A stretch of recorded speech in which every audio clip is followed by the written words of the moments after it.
The next question is for District G. Unfortunately, the student was not able to be here. The following question was submitted by students from Highlands Ranch High School who are on the Lone Tree Youth Commission. Do you plan to earn back the Douglas County's accreditation with distinction? If so, how would you accomplish this?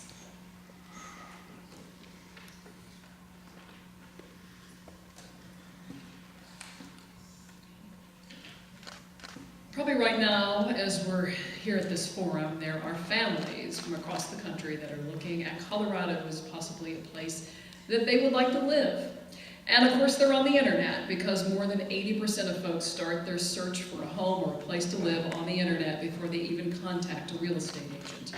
And if they land on Douglas County and they think that this is a great place to live, which we all know it is, they may look at the school district and the things that they'll find when they look at the school district. The turmoil, the teachers leaving, the inability to budget every single year will maybe give them pause.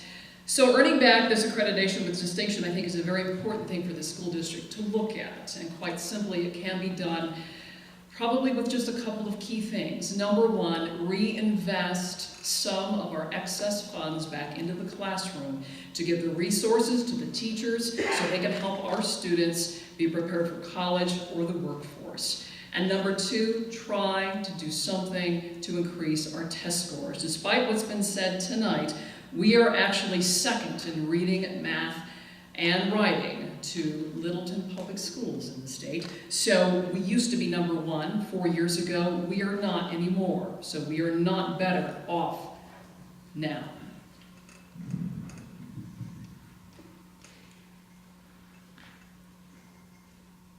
I want to tell you a story about accreditation with distinction. It is based on test scores. What has happened is that the district has taken over a couple of things. Most importantly, they've taken over a school called Hope Online. That used to be a small charter school out of the Viola School District in the southeast corner. What has happened is they've accepted students from around the state. They're minority students, they're at-risk students, they're low-income population. And so when we took them over, there was an agreement with the CDE, the Colorado Department of Education, not to factor in their scores for the first 5 years. When Dr. Fagan came on 2 years later, they said, "We're so sorry, we won't be able to abide by that."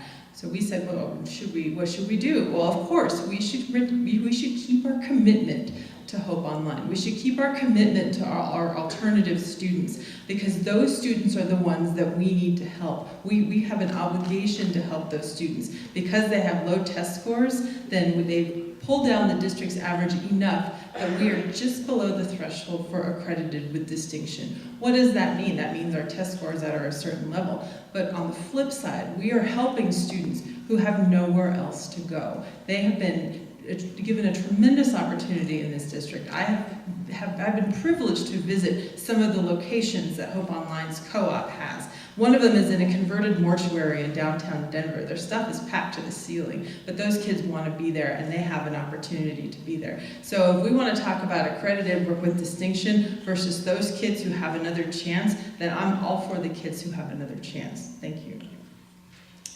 My oldest son went to Chaparral for a couple of years and then graduated from DC Oaks, which is one of the great alternative schools here in Douglas County. And quite frankly, blaming the loss of the accreditation with distinction on students who need special classes and need special help, I think, is inexcusable from the standpoint of a board member in Douglas County. We need to, quite frankly, stop whining, pull ourselves up our own bootstraps and get it done. We need to put more resources into our classrooms. We need to quit making excuses about what we do with our money and what is best for our students. That is part of that contingency fund, that rainy day fund that just sits there that we keep talking about all night. There is money there. There is money that has been earmarked. It is not being spent.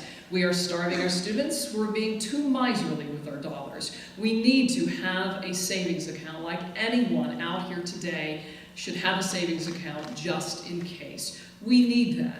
But we also need to stop looking at it as a miser does, admiring all the money there in a pile, and spend some of it.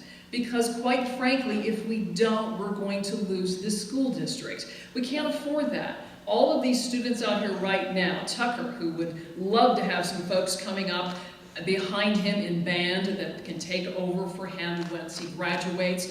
Anyone who's looking at arts, anyone who's looking at anything, we need to have those resources available. We need to quit making excuses. I'm Rhonda Schulting, I'm running for District G.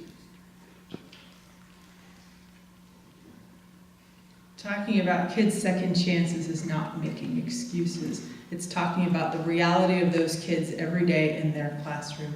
So let's talk about the contingency fund, the rainy day fund again. It is not replaceable, it's not renewable. We spend a little bit of it for a school this year, then they don't have that next year, it's gone. It's not a renewable source. You can't spend that and expect that to be an ongoing solution. It is not. So as far as helping kids make something going on in the classroom, test scores, increasing test scores, you know, I frankly don't particularly agree with the idea of pinning the accreditation of a district entirely on test scores. I don't really like that. But since that's happening, then we should talk about what we're doing for those individual kids. So I believe that it's not making excuses, but rather talking about what's really going on with those kids in the classroom. How can we focus on those kids and help them with the resources that we have and make sure that the pot of money that we have that's our rainy day fund, that's less than 1 month's salary for all of our teachers, is preserved such that we can shore up those contingencies without cutting into the classroom, without worrying about where that money is going to come from next year when we've spent it and there's nothing left. So I believe in second chances for kids. I believe in academic excellence across the district. And I will continue to work for that when I am on your school board next year. Thank you very much, Megan Silverthorne.